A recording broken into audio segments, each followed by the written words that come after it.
إن الحمد لله نحمده ونستعينه ونستغفره ونؤمن به ونتوكل عليه ونعوذ بالله من شرور أنفسنا ومن سيئات أعمالنا من يهده الله فلا مضل له ومن يضلله فلا هادي له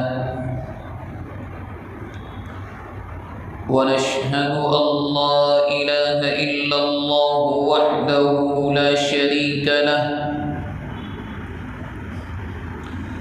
له الخلق والأمر وهو على كل شيء قدير ونشهد أن سيدنا وسندنا ومولانا وحبيبنا وشفيعنا محمدا عبده ورسوله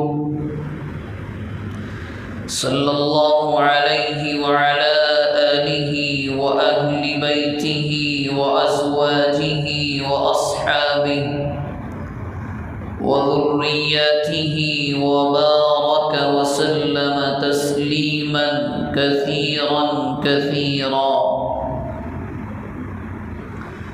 أما بعد فأعوذ بالله من الشيطان الرجيم. بسم الله الرحمن الرحيم. الحمد لله الذي أنزل على عبده الكتاب ولم يجعل له عوجا وقال سبحانه وتعالى قل يا أيها الكافرون لا أعبد ما تعبدون ولا أنتم عابدون ما أعبد وقال سبحانه وتعالى القارعة ما القارعة وما أدراك ما القارعة يوم يكون الناس كالفراش المبثوث وتكون الجبال كالعهن المنفوش. صدق الله العظيم وصدق رسوله النبي الكريم ونحن على ذلك لمن الشاهدين والشاكرين والحمد لله رب العالمين. اللهم صل على محمد النبي الأمي وعلى آله وسلم تسليما. اللهم صل على محمد النبي الأمي وعلى آله وسلم تسليما. اللهم صل على محمد النبي الأمي وعلى آله وسلم تسليما. قابل احترام بزرگوں، عزیزوں اور دینی بھائیوں،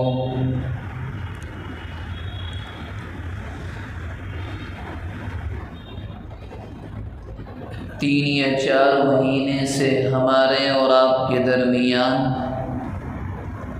ہر جمعے کے موقع پر نبی اکرم رحمت دو عالم صلی اللہ علیہ وآلہ وسلم کی سیرت طیبہ کا ذکر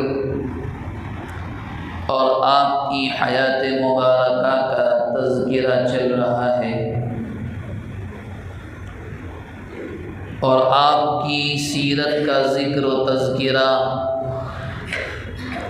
یہ ایسی چیز ہے کہ کوششوں کے بعد بھی، کاوشوں کے بعد بھی، گرچہ انسان اپنی سوچ اور خیال کے مطابق اس کو بیان کر دے، بتلا دے، لکھ دے، ذکر کر دے، مگر قیامت کی صبح تک آپ کی سیرت کا جو اصل حق ہے اس کو ادا نہیں کیا جا سکتا۔ نبی اکرم صلی اللہ علیہ وسلم کی جو مکمل زندگی ہے وہ 63 سالہ ہے، 60 پر 3 سال، جس میں 40 سال وہ ہیں کہ جو عام زندگی کے ہیں، کہ آپ کو نبوت ملی 40 سال کے بعد، اور آپ کی جو نبوی زندگی ہے وہ 23 سالہ ہے، 20 پر 3 سال۔ اس میں سے شروع کے جو 13 سال ہیں وہ آپ کی مکی زندگی سے تعلق رکھتے ہیں۔ شروع کی نبوی زندگی کے 13 سال نبی اکرم صلی اللہ علیہ وسلم نے مکہ مکرمہ کے اندر گزارے ہیں، اور بعد کے 10 سال، یا آپ یہ بھی کہہ سکتے ہیں کہ عمر کا آخری حصہ 10 سال کا جو ہے وہ آپ صلی اللہ علیہ وسلم نے مدینہ منورہ کے اندر گزارا ہے۔ جب آپ قرآن مجید پڑھتے ہیں تو آپ کو 2 طرح کی صورتوں سے واسطہ پڑتا ہے، 2 طرح کی صورتیں آپ پڑھتے ہیں کہ فلاں صورت ہے، کسی کے سامنے لکھا ہوتا ہے مکیہ اور کسی کے سامنے لکھا ہوتا ہے مدنیہ۔ اس کا مطلب یہی ہے کہ آپ صلی اللہ علیہ وسلم کی مکی زندگی میں جو صورتیں نازل ہوئیں وہ مکی صورتیں کہلاتی ہیں، اور جو مدینہ منورہ کی زندگی میں صورتیں نازل ہوئیں وہ مدنی صورتیں کہلاتی ہیں۔ مفسرین کرام نے ایک چیز اور بیان کی ہے، وہ یہ ہے کہ مدنی صورتیں جتنی ہیں، جو صورتیں نبی اکرم صلی اللہ علیہ وسلم پر مدینہ طیبہ کے زمانے میں نازل ہوئیں، ان تمام صورتوں میں احکامات ہیں، مسائل ہیں، کس چیز کو کرنا ہے اور کس چیز سے رکنا ہے، یہ تمام باتیں ہیں۔ اور جو صورتیں مکی زمانے کی ہیں ان میں دعوتی موضوع ہے، توحید کا بیان ہے، اللہ کی وحدانیت کو بیان کیا گیا ہے۔ تو نبی اکرم صلی اللہ علیہ وسلم کی جو شروع کی 10 سالہ یہ نبوی زندگی ہے، یہ ایسی آزمائشوں سے، تکالیف سے بھری ہوئی ہے کہ جس کا ایک عام انسان تصور بھی نہیں کر سکتا۔ آپ صلی اللہ علیہ وسلم نے دعوت کا کام شروع کیا، اللہ کی جانب لوگوں کو بلانا، سمجھانا شروع کیا۔ شروع میں حکم تھا کہ سنانا نہیں ہے، زور سے کام نہیں کرنا ہے، اطمینان سکون کے ساتھ اس کام کو لے کر چلنا ہے۔ تو آپ صلی اللہ علیہ وسلم نے ایسے ہی کام کیا۔ چند دوست و احباب اسلام لے کر آئے، صحابہ بنے، اللہ کے نبی کے دوست بن گئے۔ اب جب یہ حکم ہوا کہ فاصدع بما تؤمر واعرض عن المشرکین، کہ ذرا اس دعوت کے کام کو زور و شور سے شروع کرو، اب بتلاؤ کہ آپ کے آنے کا مقصد اس دنیا میں کیا ہے۔ آپ صلی اللہ علیہ وسلم نے حکم کی تابعداری میں اور حکم پر عمل کرتے ہوئے کام کو شروع کیا، تو یہاں سے مخالفتوں کا دور شروع ہوا۔ کبھی چچا نے مخالفت کی، کبھی ابو طالب پر زور دباؤ ڈالا گیا کہ اپنے بھتیجے کو روکو۔ خاندانوں میں فرق پیدا کر رہا ہے اور مختلف باتیں سامنے آئیں، اور صحابہ کرام تھوڑے تھوڑے، ایک ایک، دو ایمان لاتے رہے۔ حالانکہ پہلے کے خطبات میں اور پہلے سابقہ جمعوں کی بیانات میں ہمیں یہ معلوم ہوا ہے کہ ان لوگوں نے کتنی تکالیف اور مصیبت کا کیسا سخت زمانہ دیکھا، مگر اپنے قدموں کو پیچھے نہیں ہٹایا۔ یہاں تک کہ اللہ کے نبی نے اللہ کی بارگاہ میں مانگا کہ اللہم اعز الاسلام بعمرین، اے اللہ مکہ مکرمہ میں 2 عمر ہے، ایک عمرو ابن ہشام ہے، ایک عمر ابن خطاب ہے، 2 میں سے ایک دے دے، ہم ذرا کمزور ہیں، ذرا اسلام کی عمارت مضبوط ہو جائے گی، اس کو تقویت مل جائے گی۔ حضرت اللہ کے نبی کی دعا قبول ہوئی، جو گزشتہ جمعے میں حضرت عمر ابن خطاب رضی اللہ عنہ کے ایمان لانے کا واقعہ آیا، آپ ایمان لے کر آئے اور پہلی مرتبہ مسلمانوں نے مکہ مکرمہ میں کعبۃ اللہ کے دامن میں سب کے سامنے آزادانہ کھلے طور پر عبادت کی، ورنہ وہ عبادت نہیں کرنے دیتے تھے، وہ قرآن کی تلاوت نہیں کرنے دیتے تھے۔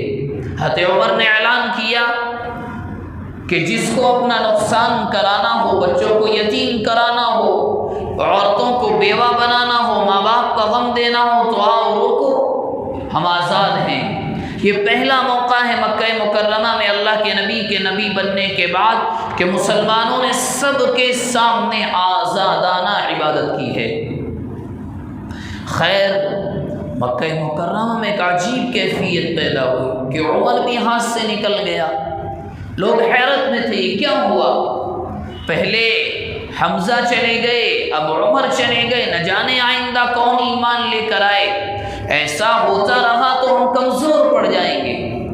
اب انہوں نے پرپوزل رکھا، مصالحت کی کوشش کی کہ ایک دن آپ عبادت کرو، ایک ہم کریں۔ اللہ کے نبی نے فرفض رسول اللہ، انکار کر دیا۔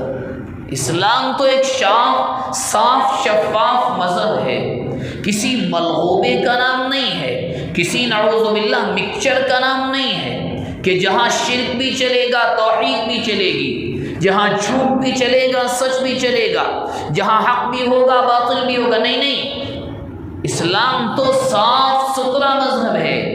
ان الدین عند اللہ الاسلام، صاف ستھرا، یہاں کسی اور چیز کی آمیزش، ملاوٹ، مکس کرنے کی گنجائش نہیں ہے۔ اور قرآن مجید نے تو اپنے ماننے والوں سے بھی یہی مطالبہ کیا، وَمَن يَبْتَغِ غَيْرَ الْإِسْلَامِ دِينًا فَلَن يُقْبَلَ مِنْهُ وَهُوَ فِي الْآخِرَةِ مِنَ الْخَاسِرِينَ۔ جس نے اس پیغام کے علاوہ، اس مذہب کے علاوہ کسی دوسری جانب اپنی نگاہ بھی اٹھا کر دیکھی کہ کسی اور مذہب کو فالو کیا، تو قرآن کہہ رہا ہے کہ کل قیامت کے دن نقصان اٹھائے گا، خسارے میں ہوگا۔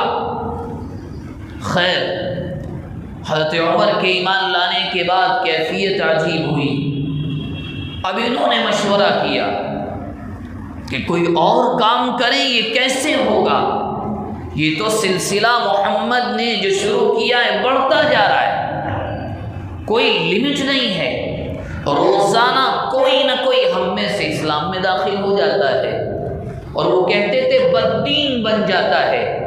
خیر، مشورہ ہوا، مشورے کے بعد پہلی کوشش تو یہی کہ ایک دن آپ عبادت کریں، ایک ہم کریں۔ اللہ کے نبی نے منع کر دیا، قُلْ يَا أَيُّهَا الْكَافِرُونَ لَا أَعْبُدُ مَا تَعْبُدُونَ وَلَا أَنْتُمْ عَابِدُونَ مَا أَعْبُدُ۔ تمہارا بھگوان تمہیں مبارک، تمہارے پتھر تمہیں مبارک، تمہارے لات و عزا یہ تم نے اپنے معبودوں کو اپنے ہاتھوں سے تراش کر جو بنایا ہے وہ آپ کو مبارک، ہمیں ہمارا مذہب مبارک، ہم تمہارے بتوں کے سامنے عبادت نہیں کریں گے، ہمیں کوئی لالچ، کوئی امید تم سے نہیں ہے، ہم تو تمہیں بھی جو دعوت دیتے ہیں امید اس اللہ سے لگاتے ہیں، ہماری امید اور یقین اسی ذات پر ہوتا ہے۔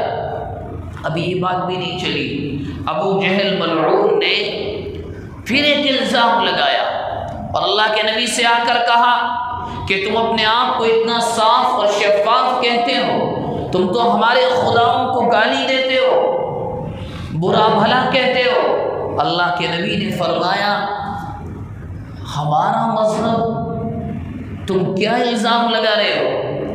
ہم اس مذہب کو مانتے ہیں جس کے اندر یہ کہا گیا کہ دوسرے کے معبود جو ان کے خیال کے مطابق ان کے بھگوان ہیں، ان کے بڑے ہیں، ان کے یہاں محترم، قابل احترام ہیں، معزز ہیں، تم برا بھلا نہیں کہہ سکتے۔ صاف کہا قرآن نے، اور یہ آج بھی یہی حکم ہے کہ کوئی مسلمان جوش بے جذبات میں آ کر کسی اور مذہب کے ماننے والوں کی کمی تو بتلا سکتا ہے، غلطی تو بتلا سکتا ہے، مگر گالی دینے کی، کسی دوسرے کے معبود اور بھگوان کو، خدا کو برا بھلا کہنے کی ہرگز اسلام میں اجازت نہیں دی گئی ہے۔ اللہ کے نبی نے یہی کہا، ہمارا مذہب تو صاف منع کرتا ہے۔ ہاں، ہم جو یہ کہتے ہیں کہ تم ان کے سامنے اپنے سروں کو جو جھکاتے ہو، پیشانی جو رگڑتے ہو، یہ غلط ہے۔ اگر تمہیں یہ گالی لگتی ہے تو اس میں ہمارا کیا قصور؟ جو غلط ہے اس کو ہم غلط بتلاتے ہیں، جو صحیح ہے اس کو ہم صحیح بتلاتے ہیں۔ ایک پتھر کی مورتی کے سامنے عقل والا انسان کیسے اپنے سر کو جھکا کر اس سے اپنے لیے نفع مانگ سکتا ہے؟ ایک عقل مند انسان کیسے بیماری کی شفا ایک ایسی مورتی سے مانگ سکتا ہے جو اپنے نفع اور نقصان کی مالک نہیں؟ قرآن مجید کا 17واں پارہ، شاید 17ویں پارے کی آخری آیات، یا ایھا الناس، قرآن مجید کتنے بہترین انداز میں تمام انسانوں سے بات کرتے ہوئے سمجھاتا ہے۔ یا ایھا الناس، لوگوں ذرا غور سے سنو، ضرب مثل فاستمعوا لہ، ہم ایک مثال تمہارے سامنے بیان کر رہے ہیں، ایک ایگزامپل پیش کر رہے ہیں کہ سنو توحید کیا ہے، کیوں قرآن اور اللہ کا رسول اور اللہ تمہیں منع کرتا ہے کہ بتوں کے سامنے اپنی پیشانیوں کو مت جھکایا کرو، کسی درگاہ پر جا کر سجدوں کے لیے اپنی پیشانیوں کو مت رگڑا کرو، وہاں جا کر کسی کے نام پر قربانی نہ دیا کرو، بکرے اور مرغ نہ چڑھایا کرو۔ کیوں قرآن منع کرتا ہے؟ قرآن نے مثال پیش کی، لوگوں سنو،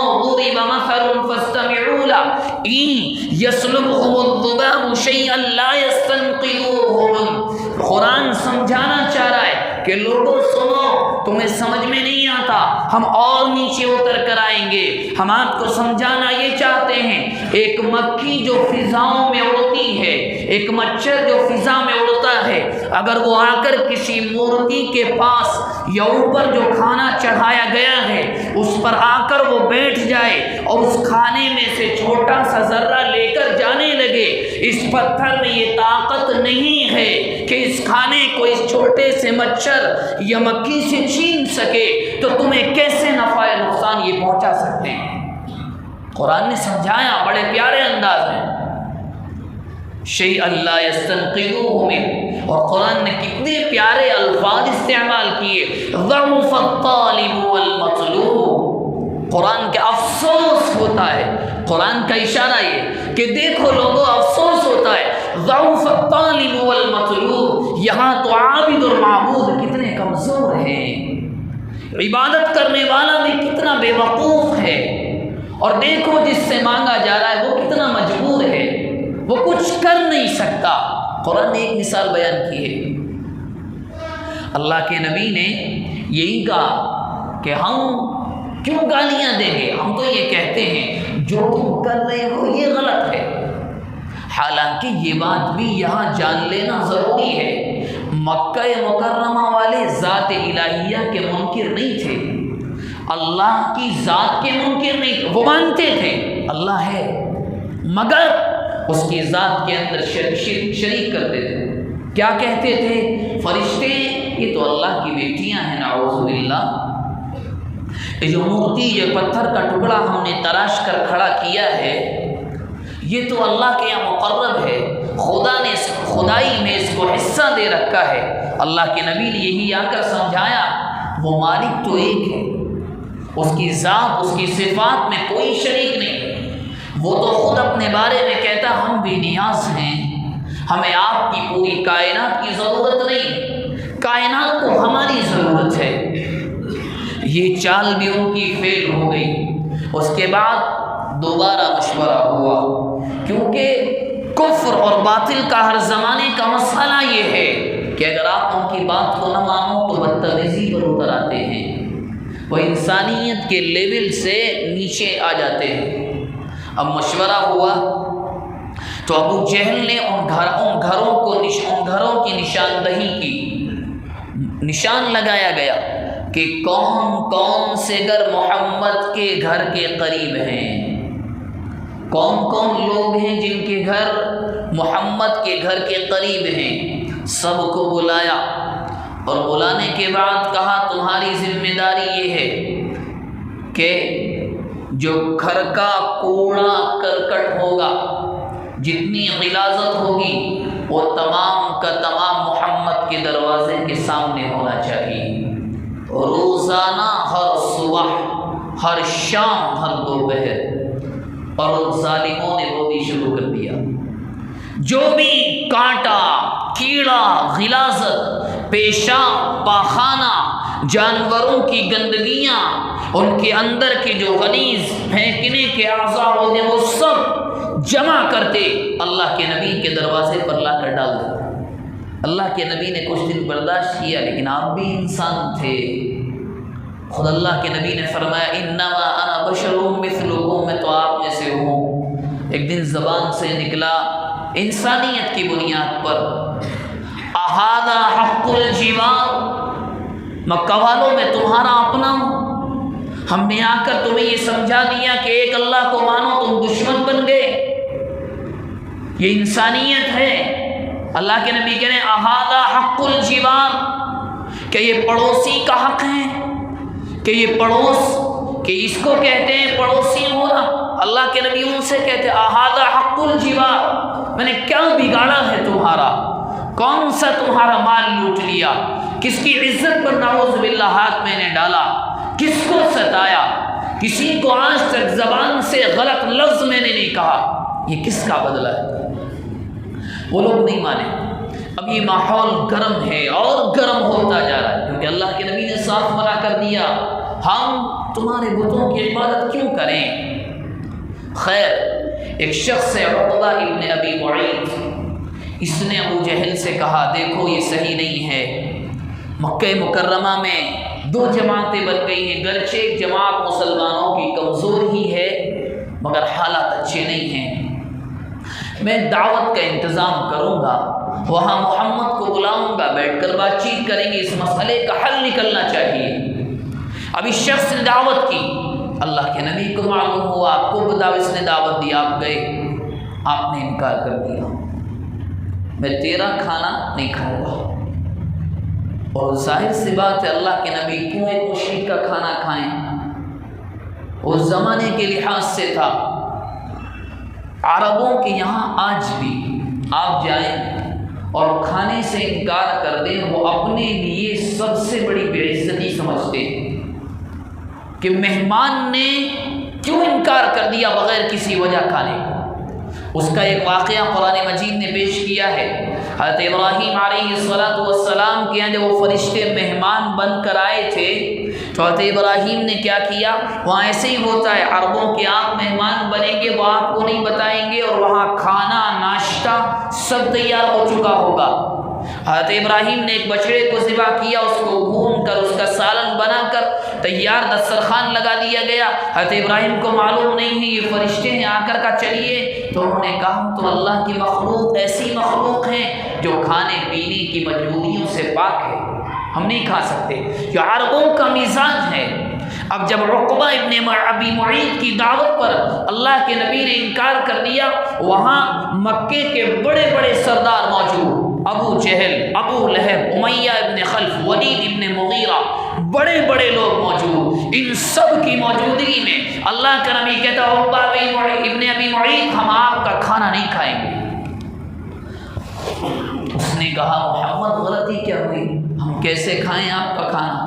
تو اس نے پوچھا شرط کیا ہے، کنڈیشن کیا ہے؟ کھانا تو کھانا پڑے گا، آپ جو چاہیں میں کرنے کے لیے تیار۔ اللہ کے نبی نے فرمایا اسلم، ایمان لے کر آؤ، مسلمان بن جاؤ، ابھی کھانا کھاؤں گا۔ اس نے سوچا اگر کھانا نہیں کھائیں گے تو بہت بڑی بے عزتی ہے، اسلام ہی لے آتا ہوں، کم سے کم عزت تو بچ جائے گی۔ اب اس نے کہا اشہد ان لا الہ الا اللہ واشہد ان محمد رسول اللہ، میں گواہی دیتا ہوں اس بات کی اللہ ایک ہے اور آپ اللہ کے رسول ہیں۔ اللہ کے نبی نے کھانا تناول فرمایا، اب چلے گئے۔ اب آپ تو چلے گئے مگر یہاں جتنے سرداران مکہ جو ٹاپ کی لیڈرشپ تھی وہ اس کو دیکھ رہی تھی، تو نے کیا کر دیا؟ کیوں؟ ان کے ذہن میں پھر وہی آیا، حمزہ گیا، خطاب کا بیٹا گیا، یہ بھی چلا گیا، یہ کیا ہوگا؟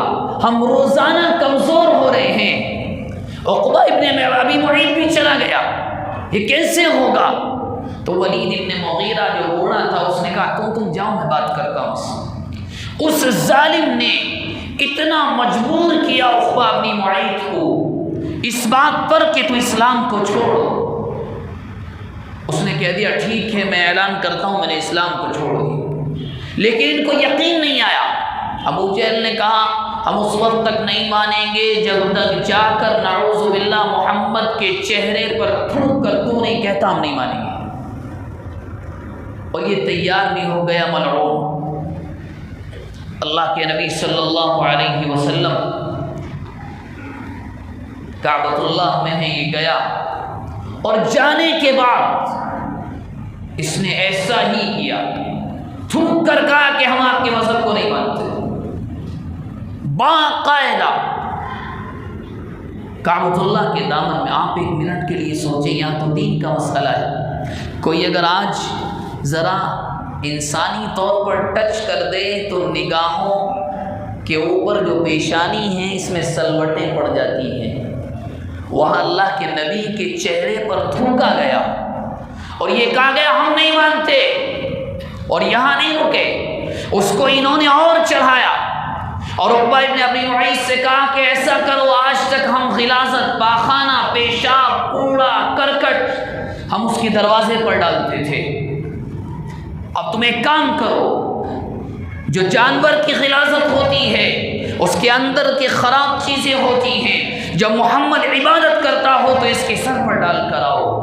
یہ ملعون شخص گیا اونٹنی کی اوجھڑی اور غلاظت کو لینے کے بعد، اور اللہ کے نبی سجدے میں ہیں، اس نے جا کر کے گردن پر ڈالا، اور وہ بوجھ اتنا تھا کہ آپ سر اٹھا نہیں پا رہے تھے۔ کسی نے جا کر بتلایا بی بی فاطمہ رضی اللہ عنہا سے، دیکھو سرداران مکہ تمہارے باپ کے ساتھ کیا کر رہے ہیں۔ وہ ننھی سی جان آئی، چھوٹی عمر کی ہے، کوشش کر کے اپنے باپ کی گردن سے اس اوجڑی کو اٹھایا، باپ سے پوچھا کہ ہم آپ پر نہیں ہیں۔ اللہ کے نبی نے کہا بیٹی صبر کر، زمانہ آئے گا جواب دیا جائے گا، ابھی ہمیں حکم ہے فاصبر کما صبر اولو العزم من الرسل، صبر کرو صبر کرو، زمانہ آئے گا۔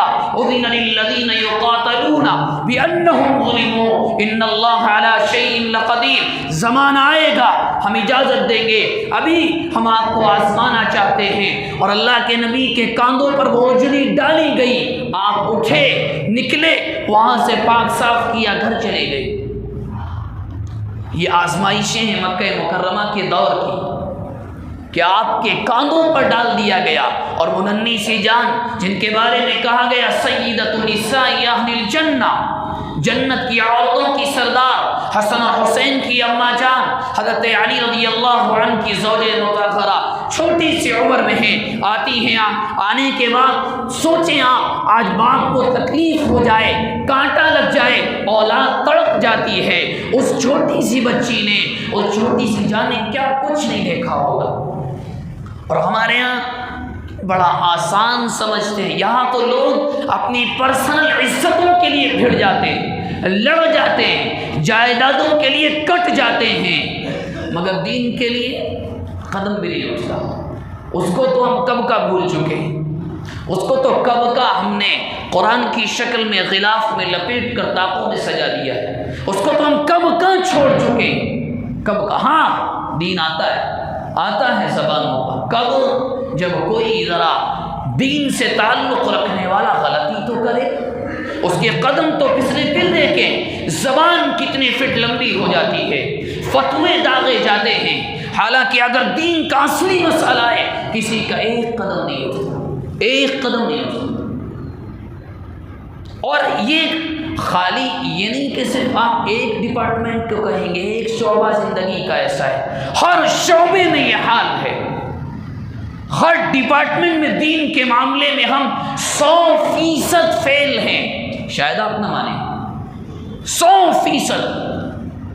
کمپلیٹلی ہم نے اس کو صاف کر کے رکھ دیا ہے۔ یہ تو کتنا ہے، جمعہ آیا، فجر کی اذان ہوئی، ظہر کی اذان ہوئی، تو ہم مسجد کی سیڑھیوں سے مسلمان بنے، نکلنے تک مسلمان رہے۔ بس خدا بھی انصاف سے بتائیں، خود اپنے دل سے آپ سوال کریں، استفتی قلبک، اپنے نفس سے پوچھیں ہم کتنی گہرائی میں ہیں، ہم کیا اسلام کا حق کتنا ادا کر رہے ہیں، ہم کیا اس کے ساتھ کر رہے ہیں، کون سی وفا۔ ایک شعبہ، ایک ڈپارٹمنٹ آپ دکھائیں جس میں میں یا آپ یا امت کا اکثر طبقہ اس دین کے ساتھ وفا کر رہا۔ بے وفائی کا عالم ہے، ہمیشہ ایسا سمجھتے ہیں ہمارا اس سے کوئی تعلق ہی نہیں تھا، ہر جگہ خوب مزہ۔ ایسی بات نہیں، ایک زمانہ تھا لوگ سنتوں کو چھوڑتے تھے، اب یہ وہ زمانہ جو کھلا قرآن مجید کی آیات کا مزہ کھلم کھلا، کوئی فرق نہیں۔ اور ایسا نہیں، ایسے لوگ جن کا گھرانہ دیندار ہے، ایسے لوگ صاف صاف کتنی مرتبہ، خاص طور پر آج کے زمانے میں اگر آپ کو ایک مثال دوں، پردہ اٹھا لیں، آپ اٹھا لیں پردہ، ہم نے کیا حشر کیا ہے پردے کے ساتھ، اس کے احکامات کے ساتھ کیا حشر کیا ہے۔ قرآن مجید میں اللہ کے نبی سے کیا کہا گیا، یا ایھا النبی قل لازواجک وبناتک ونساء المؤمنین یدنین علیہن من جلابیبہن، اے نبی گھر کی عورتوں سے کہو ذرا پردہ لٹکا لیا کریں۔ عمر ابن خطاب کی خلافت کا زمانہ ہے، مدینہ منورہ کی گلیوں میں یہ خلیفہ مومنین رات کو گشت کرتا ہے، ایک عورت اور مرد کو دیکھا کہ دونوں بات کر رہے، کچھ نہیں پوچھا، کوڑا برسانا شروع کیا، حالانکہ عورت بے پردہ نہیں تھی، مگر اس کے باوجود بھی جب ان سے پوچھا تم کون ہو، کہنے لگے فلاں قریے سے آئے ہیں، کھڑے ہو کر بات کر رہے ہیں۔ اللہ کے نبی کا خلیفہ یہ کہتا ہے تمہیں مسجد نبوی میں یا کہیں سرائے میں ٹھہرنے کی جگہ نہیں ملی جو بے شرموں کی طرح کھڑے ہو کر بات کر رہے ہو۔ یہ مثال میں نے اس لیے پیش کی، وہاں تو پردے کے مسئلے کے ساتھ اتنی احتیاط تھی۔ ہمارے یہاں کے ایک ولیمے کا فنکشن آپ اٹھائیں، دیندار سے دیندار آدمی کے گھر کا فنکشن اٹھائیں، کھلا مذاق ہے۔ چہرے کو آپ چھوڑ دیں، میں اس وقت چہرے کی بات نہیں کر رہا ہوں، جو جسم کے دوسرے اعضاء کے پردے کے ساتھ ہم نے حشر کیا ہے، اللہ معاف کرے۔ مکمل کلچر، اول نمبر پر نیت یہ ہوتی ہے گھر کے ذمہ دار اور خواتین کی، ہم گوروں کو فالو کریں، ہم یورپ کے پیچھے جائیں، ہم یو ایس والے بنے، ہم یو کے والے بنے، ذرا ان کو فالو کریں۔ لوگ دنیا ہمیں ماڈرن کہے، آپ ان کی نگاہ میں ماڈرن بن سکتے ہیں، اسلام کے قوانین میں آپ بیکورڈ کہلائیں گے، موسٹ بیکورڈ، سب سے پچھڑے ہوئے، ہر جگہ بڑی آسانی کے ساتھ۔ اور اب تو لوگ کہتے ہیں ہمارے علاقے کا یہ دستور ہے، بچیاں مانتی نہیں ہیں، عورتیں مانتی نہیں ہیں۔ تم نے بتوایا کب؟ تم نے سمجھایا کب؟ تم نے یہ کب بتلایا کہ اماں جان عائشہ کا لباس کیسا تھا؟ تم نے بتلایا نہیں بتلایا؟ ہاں بتلایا، میری بات آگے آنے والی بات شاید کڑوی لگے، بتلایا ہم نے، یہ بتلایا کہ فلاں مووی جو آئی ہے اس کے اندر آنے والی ہیروئن کا لباس کیا تھا، خوب بتلایا گیا۔ ہمارے مسلم تاجروں کی دکانوں پر وہ لباس پہلے آتے ہیں جو کسی مووی یا سیریل کے ہوں، خود جا کر دیکھ لیں، چاہے اس میں کوئی بھی ہو، میرے اپنے ہو یا پرائے ہو، کس کی دکانوں پر نہیں آتے۔ ہم اپنے ہاتھوں سے وہ لباس فروخت کرتے ہیں، اور فروخت نہیں کرتے، ہم اپنے عمل سے بتلاتے کہ مسلمانوں آؤ ان لباس کو لے کر جاؤ، اپنی عورتوں کو ننگی کرو اور دنیا کو بتلاؤ اسلام ہمارے قدموں میں پہنی ہوئی جوتی کے برابر ہے۔ یہ نہیں چل رہا ہے، یہ نہیں ہو رہا ہے، خوب ہو رہا ہے۔ ببانگے تو ہے، ایک ولیمہ نہیں دکھا سکتے، نکاح تو چھوڑ دے ایک طرف، ایک ولیمہ، میں قسم کھا کر یہ بات کہی جا سکتی ہے کہ رب کعبہ کی قسم، ایک ولیمے کا فنکشن دکھا دیں جہاں بے پردے کے ساتھ مذاق نہ ہوا، خود اپنی جیب سے پیسے دیتے ہو، خود اپنے مال کو خرچ کر کے گناہ خریدتے ہو، کیا قرآن کی آیت کو نہیں سنا؟ وَلَا تَعَاوَنُوا عَلَى الْإِثْمِ وَالْعُدْوَانِ، گناہ پر مدد کرنا بھی گناہ ہے۔ خود اپنی جیب سے نکالا، کاغذ کا ٹکڑا دیا، نہیں بیٹا جاؤ تم پارلر سے تیار ہو کر آؤ، کبھی چیک کیا کون حرام خور اس میں آپ کی بیٹی یا بیوی کو ہاتھ لگاتا ہے؟ آپ کہیں گے عورتیں ہوتی ہیں، عورتوں کے ساتھ کون سا پارلر ایسا ہے جہاں مرد شریک نہیں ہوتے؟ بتائیں آپ، یہ مذاق نہیں، سجنے سورنے کو اپنے شوہر کے لیے اسلام نے منع نہیں کیا، وہاں تو ابھارا گیا عورت کو اپنے شوہر کے لیے خوب سجے خوب سنورے، جب وہ گھر میں آئے اچھے روپ سے اسے ملے، اس کا استقبال کرے، مگر یہ کون سا طریقہ ہے کہ تیار کر کے دوسروں کو دکھانے کے لیے تیار خوب غرارے شرارے؟ اللہ رحم فرمائے۔ اللہ کے نبی نے فرمایا تھا ایک زمانہ آئے گا ولیمے کی دعوت، یہ حدیث کے الفاظ ہیں، ولیمے کی دعوت زمانے کی سب سے بدترین دعوت ہوگی، اللہ کے نبی نے فرمایا، اور یہ وہ زمانہ حالات کو دیکھتے ہوئے لگ رہا ہے کہ شروع ہو چکا ہے، کیونکہ چاہے کتنا چیخ لو، آپ کتنی محبت سے سمجھا لو، وہاں تو سمجھنے کے لیے تیار ہی نہیں ہے۔ اور آپ یہاں یہ بھی نہیں کہہ سکتے کہ نہیں ذرا مالدار ہیں پیسے والے ہیں کرنے دینا، نہ آپ مالدار کو بھی چھوڑ دیں۔ کون سا آٹو والے کے یہاں جو ولیمہ ہوتا ہے اس میں یہ نہیں ہو رہا؟ میں تو آپ سے یہاں تک کہوں، آپ برا نہ مانیں، ان گھرانوں کے اندر جہاں شادی کے لیے رقم کا انتظام نہیں ہوتا، کسی بھی محلے والے مل کر یا مسجد کی منتظمہ کمیٹی مل کر، کچھ اچھے لوگ اللہ کی راہ میں خرچ کرنے والے لوگ مل کر پیسہ دیتے ہیں بیٹی کی ڈولی کو ذرا اچھی طرح سے اٹھانا، ذرا اچھی محبتوں کے ساتھ اس بچی کا رخصت کرنا، لوگ اس رقم میں سے بھی ویڈیو والے کو بلا کر اپنی بچی کو بٹھا کر اس کے شوہر کو دیکھنے سے پہلے باقاعدہ زیارت کرائی جاتی ہے۔ ایک نچلے سے نچلے گھرانے کو آپ انکار نہیں کر سکتے، کچھ بھی ہو جائے، اس کو مسجد سے ملی ہوئی رقم کم پڑ جائے، وہ سود پر جائے گا، وہ زیورات کو رکھ کر آئے گا، وہ حرام کی رقم لے کر آئے گا، مگر نہیں، یہ حرام خوری ضرور چاہیے۔ ہم باقاعدہ اپنے عمل سے بتلاتے ہیں تم چپ رہو، ہم اپنی عورتوں کو ننگا دکھائیں گے، تم چیخو ہم ننگا بند کریں گے، ہم عریانیت پھیلائیں گے، خود کہا جاتا ہے مولی صاحب چپ رہا کریں، بولا نہ کریں۔ کب تک یہ مذاق چل رہا ہے؟ 3-4 دن پہلے کیا ہوا؟ لوگ کہیں گے نہیں، ترکی کے اندر تو حکومت اس کی ہے جو حافظ قرآن ہے، اعمال کی بنیاد پر فیصلے ہوتے ہیں۔ کیا ہوا؟ 10 منٹ کے اندر قرآن مجید نے جو کہا تھا کہ اذا الشمس كورت واذا النجوم انكدرت واذا الجبال سيرت واذا العشار عطلت، پہاڑ جیسی عمارتوں کو ملبے میں تبدیل کر دیا گیا۔ انسان سوچتا ہے ہم کر رہے ہیں دیکھا جائے گا، یہ نہ سوچیں نمبر ہمارا نہیں آئے گا۔ اس کے یہاں تو نشانیاں دکھلا دی جاتی ہیں، دیکھو دیکھو وہاں ہم نے کیا کیا ہے، دیکھو سمجھو، نہیں سمجھو گے یوم یکون الناس کالفراش المبثوث، ہم ایسا کر دیں گے لاشیں بکھری ہوں گی۔ کیا قرآن مجید کی آیات نعوذ باللہ جھوٹی ہے؟ کیا ہوا نہیں 8 دن پہلے 1 سیکنڈ کے اندر اندازہ یہ ہے کہ 20,000 لوگ لقمہ اجل بن گئے۔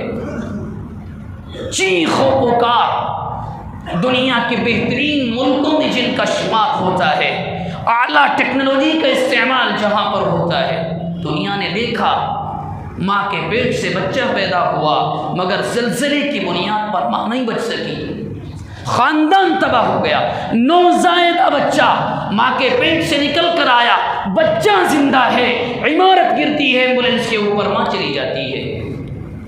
قرآن وہی تو کہہ رہا ہے جب عذاب آتا ہے یہ نہیں دیکھا جاتا کون عالم کون غیر عالم کون نیک، نہ تم کرو گے، تم کرتے رہو گے، ہم کر کے دکھائیں گے۔ اگر تم مذاق کرو گے تو ہم دکھائیں گے ہم کس پر قادر ہیں، ہم کر کیا سکتے ہیں۔ اور وہی ہوا میرے بھائی، جو بات میں نے مثال کے طور پہ بڑی محبتوں سے آپ سے عرض کی ہے، اس کو بند کرنے کی کوشش کریں۔ یہ فتنہ ہر فنکشن میں پھیل رہا ہے۔ آپ کو ویڈیو بھی بنانی ہے پھر تو خواتین آپس میں بنا سکتی ہیں۔ یہ کہاں سے شروع ہوا؟ نہ مردوں کا لحاظ، نہ عورتوں کا لحاظ، نہ آنے والے محرم اور غیر محرم کا لحاظ۔ پہلی بات تو اس کو بالکل بند کر دیں۔ آپ کے تصاویر کا مسئلہ ہے، اپنے فون تک لمٹ رکھیں، یہ اچھی چیز نہیں ہے۔ اللہ ناراض ہوتے ہیں۔ جو باتیں کہی گئیں، سنی گئیں، اللہ تبارک و تعالی مجھے،